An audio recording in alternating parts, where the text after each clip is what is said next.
House 2026 National Budget inaprubahan na ng Kamara sa ikatatlo at huling pagbasa. Detalye ng balitang niya mula kay Rajuman Grace Mariano. RMN Live Report!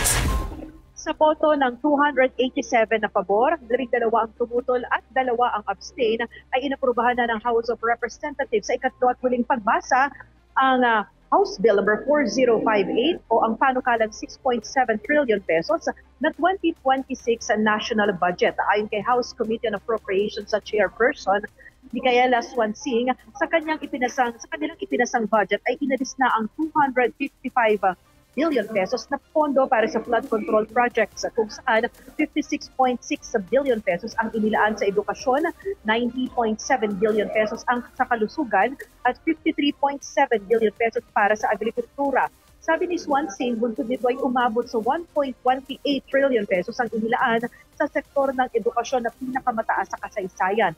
Inalis din ang 35 million pesos na infrastructure funds na nasa ilalim naman ng unprogrammed appropriations.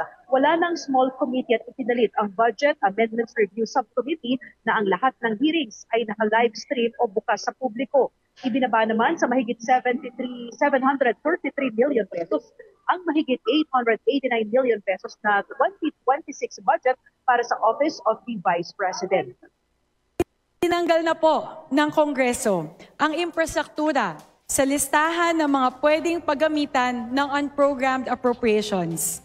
Particular, mula sa dating tinatawag na SAGIP. Wala ng flood control projects, wala ng mga tulay, o wala ng mga kalsada na pwedeng hugutin mula sa unprogrammed appropriations. Wala na pong small committee sa loob ng 20th Congress. Ang meron po ngayon ay ang Budget Amendments Review Subcommittee o yung tinatawag natin na BARC.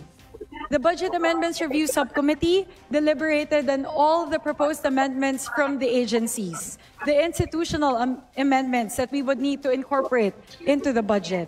And again, all of the deliberations of the BARC were live streamed. To my team and my family in the Committee on Appropriations, the phrase "thank you" would not be enough to express how grateful I am to each and every one of you. Literal po na hindi kami nagpahinga nitong mga nakaraang 2 buwan.